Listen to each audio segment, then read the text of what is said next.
നമ്മുടെ പോലീസ് ഉദ്യോഗസ്ഥൻ west police സ്റ്റേഷനിലെ ഇൻസ്പെക്ടറുടെ ഡ്രൈവറാണ്. ശ്യാം എന്നാണ് പേര്.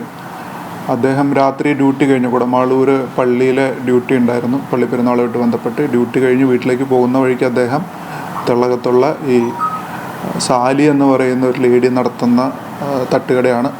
അവിടെ കയറിയപ്പോഴാണ് ഇങ്ങനൊരു സംഭവം അദ്ദേഹത്തിൻ്റെ ശ്രദ്ധയിൽപ്പെട്ടത്. അവിടെ ജിബിൻ ജോർജ് എന്ന് പറയുന്ന പ്രതി ഇവരെ ഭീഷണിപ്പെടുത്തി. അപ്പോൾ ഈ സാലി എന്ന് പറയുന്ന ലേഡിക്ക് നമ്മുടെ പോലീസ് ഉദ്യോഗസ്ഥന് മുൻപരിചയമുണ്ട്. അപ്പോൾ ഇയാളോട് പറഞ്ഞു, അദ്ദേഹം പോലീസ് ഉദ്യോഗസ്ഥനാണ്, ഇവിടെ പ്രശ്നം ഉണ്ടാക്കിയിട്ടുണ്ട്, അദ്ദേഹത്തിൻ്റെ അടുത്ത് പറയും, അദ്ദേഹത്തിൻ്റെ അടുത്ത് പറഞ്ഞാൽ ഏറ്റുമാനൂരിൽ നിന്ന് പോലീസ് വരും എന്ന് പറഞ്ഞു. അപ്പോൾ അതിൽ പ്രകോപിതനായ ഇയാൾ ഈ സാലിയെയും സാലിയുടെ സഹോദരനെയും മർദ്ദിച്ചു. കൂട്ടത്തിൽ പിടിച്ചു മാറ്റാൻ ചെന്ന നമ്മുടെ പോലീസ് ഉദ്യോഗസ്ഥനെ മർദ്ദിച്ചു എന്നുള്ളതാണ് പ്രാഥമികമായിട്ട് നമുക്ക് കിട്ടിയിരിക്കുന്ന വിവരം. ഇയാൾക്ക് 2022 മുതൽ ഗാന്ധിനഗർ പോലീസ് സ്റ്റേഷനിൽ റൗഡി ഹിസ്റ്ററി ഷീറ്റുണ്ട്. ഇയാൾ മൊത്തം 7 കേസിൽ പ്രതിയാണ്. ഗാന്ധിനഗറിൽ തന്നെ 308 കേസ്, അതുപോലെ ഒരു മോഷണ കേസ്, പിന്നെ കോതമംഗലം പോലീസ് സ്റ്റേഷനിൽ ഒരു 325 കേസ്, അതുപോലെ സുവമോട്ടോ ആയിട്ട് പോലീസ് എടുത്ത അബ്കാരി ആക്ട് NDPS ഒരു കഞ്ചാവ് ഉപയോഗിച്ചതിനുള്ളൊരു കേസ്. അങ്ങനെ മൊത്തം 7 കേസിൽ പ്രതിയാണ്.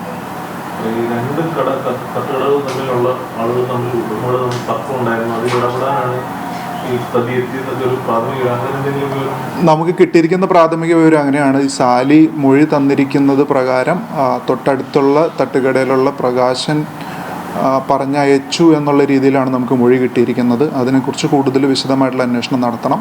പ്രകാശനും ജിബിൻ ജോർജും തമ്മിൽ എന്തെങ്കിലും ബന്ധമുണ്ടോ എന്നുള്ള അനാലിസിസും കാര്യങ്ങളൊക്കെ നടത്തണം. കൂടുതൽ അന്വേഷണത്തിൽ അത് പറയാൻ കഴിയുള്ളൂ.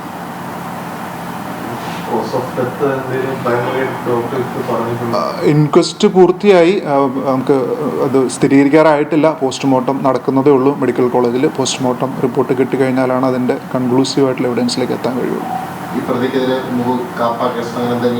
കാപ്പ ചുമത്തിയിട്ടില്ലെന്നാണ് എൻ്റെ അറിവ്. Rowdy history ഷീറ്റുണ്ട്.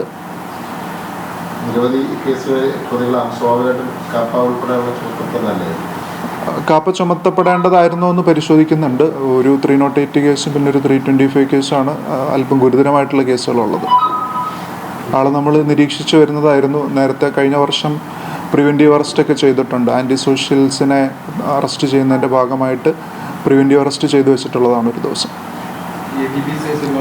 NDPS കേസ് വരണ്ടുള്ളൂ. ഒരു 27B കഞ്ചാവ് ഉപയോഗിച്ചതിനുള്ളൊരു കേസാണ്.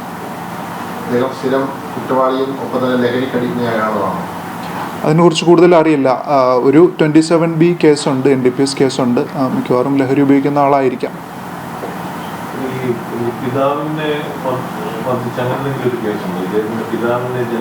ഞാനതിൻ്റെ ഡീറ്റെയിൽഡ് ആയിട്ട് നോക്കിയില്ല. ഈ 308 കേസിലോ അല്ലെങ്കിൽ ഈ 325 കേസിൻ്റെയോ ഡീറ്റെയിൽഡ് ആയിട്ടുള്ള വിവരങ്ങൾ ശേഖരിച്ചു വരുന്നതേ ഉള്ളൂ. ഇയാളുടെ ക്രൈം എന്ത് തരത്തിലുള്ള ക്രൈമാണെന്നുള്ളത് നമുക്ക് കൃത്യമായിട്ടുള്ള വിവരം ലഭിച്ചിട്ടില്ല. ഞാൻ പരിശോധിച്ചിട്ടില്ല. അറസ്റ്റ് അക്കൗണ്ട് ചെയ്തിട്ടുണ്ട്. മിക്കവാറും ഇന്ന് തന്നെ തെളിവെടുപ്പ് പൂർത്തീകരിക്കാനാണ് നമ്മൾ പരമാവധി ശ്രദ്ധിക്കുന്നത്. ഇന്ന് രാത്രിക്ക് മുന്നേ തന്നെ അയാളെ റിമാൻഡ് ചെയ്യാനായിട്ട് നമ്മൾ പ്രത്യേകം ശ്രമിക്കും. വകുപ്പുകൾ മർഡർ ചേർത്തിട്ടുണ്ട്. BNS ഇപ്പോൾ ഏറ്റുമാനൂർ പോലീസ് സ്റ്റേഷനിൽ 170/2025 ആയിട്ടാണ് ക്രൈം രജിസ്റ്റർ ചെയ്തിരിക്കുന്നത്. 170/2025.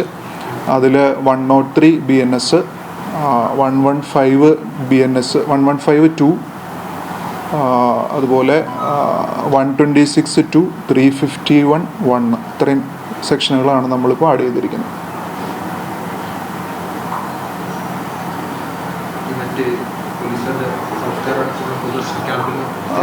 അദ്ദേഹത്തിൻ്റെത് നമ്മൾ മെഡിക്കൽ കോളേജിൽ നിന്ന് പോസ്റ്റ്മോർട്ടം കഴിഞ്ഞ് വരുന്ന വഴിയിലാണ് ഗാന്ധിനഗർ പോലീസ് സ്റ്റേഷൻ. അവിടെ ഒന്ന് നിർത്തും. അതുപോലെ ഡ്രൈവർ CP ആയതുകൊണ്ട് DHQ ക്യാമ്പിൻ്റെ വാതയ്ക്ക് ഒന്ന് നിർത്തിയിട്ട് പോലീസ് ക്ലബ്ബിൽ പൊതുദർശനത്തിന് വയ്ക്കും. അതിനുശേഷം വെസ്റ്റ് പോലീസ് സ്റ്റേഷനിലും പൊതുദർശനത്തിന് വയ്ക്കും. എന്നിട്ട് വീട്ടുകാരുടെ സൗകര്യാർത്ഥം വൈകുന്നേരത്തോടു കൂടിയിട്ട് സംസ്കാരം നടത്താനാണ് ഉദ്ദേശിക്കുന്നത്.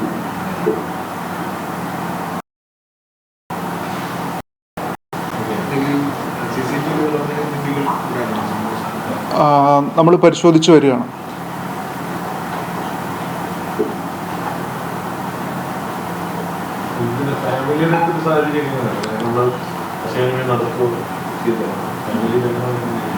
ഫാമിലി ബാക്ക്ഗ്രൗണ്ട് ഭാര്യയും 3 കുഞ്ഞുങ്ങളുമാണുള്ളത്. മൂത്ത കുട്ടി 9ാം ക്ലാസ്സിൽ പഠിക്കുന്നു. എൻ്റെ ഫാമിലിക്ക് വേണ്ടിയിട്ടുള്ള സപ്പോർട്ട് കൊടുക്കാൻ നമ്മളൊരു ലേസൺ ഓഫീസറായിട്ട് ഒരു സബ് ഇൻസ്പെക്ടറെ പോസ്റ്റ് ചെയ്യും. ബാക്കി എന്തെങ്കിലും സഹായക സൗകര്യങ്ങൾ ചെയ്തു കൊടുക്കാൻ വേണ്ടിയിട്ടുള്ളതും ഈ തുടർന്നുള്ള സർവീസ് സംബന്ധിയായിട്ടുള്ള കാര്യങ്ങളൊക്കെ ഫോളോ അപ്പ് ചെയ്യാൻ വേണ്ടിയിട്ട് ഒരു ഓഫീസറെ നമ്മൾ പോസ്റ്റ് ചെയ്യും. മരണത്തിന് മുമ്പ് തന്നെ ഉണ്ടായ സംഭവങ്ങളെ കുറിച്ച് ഈ പോലീസ് ഉദ്യോഗസ്ഥൻ അങ്ങനെ വിശദീകരിക്കാനുള്ള ഒരു സമയം കിട്ടിയില്ല. ഈ ഇൻസിഡൻറ്റ് നടന്ന ഉടനെ തന്നെ ഇദ്ദേഹം റോഡിലേക്ക് ഇറങ്ങിയപ്പോൾ കുമരകം പോലീസ് സ്റ്റേഷൻ ഇൻസ്പെക്ടർ, അദ്ദേഹം നൈറ്റ് പട്രോളിലുണ്ടായിരുന്നതാണ്, അദ്ദേഹത്തിൻ്റെ വണ്ടിയിൽ കൈ കാണിച്ച് നിർത്തി. വണ്ടിയിൽ കയറിയപ്പോൾ തന്നെ ഇങ്ങനെ ഒരു ഇൻസിഡൻറ്റിനെ കുറിച്ച് പറഞ്ഞു. അപ്പോൾ തന്നെ പ്രതി ഓടിപ്പോകുന്നത് കണ്ടു. അങ്ങനെ നമ്മുടെ പരിക്ക് പറ്റിയ ഉദ്യോഗസ്ഥൻ വണ്ടിയിൽ ഇരിക്കാതെ തന്നെയാണ് ഈ പ്രതിയെ ചേസ് ചെയ്തതും. ബാക്കി ഉദ്യോഗസ്ഥർ ഇറങ്ങിപ്പോയി അയാളെ പിടിച്ചുകൊണ്ടെന്ന് വണ്ടിയിൽ കയറ്റിയപ്പോഴേക്കും ഇദ്ദേഹം വണ്ടിയിൽ കൊളാപ്സ് ആയിരുന്നു. ഏകദേശം 12:05 കൂടിയിട്ടാണ് സംഭവം. ഒരു 2 മണിയൊക്കെ കഴിഞ്ഞപ്പോഴേക്കും മരണം സ്ഥിരീകരിച്ചു.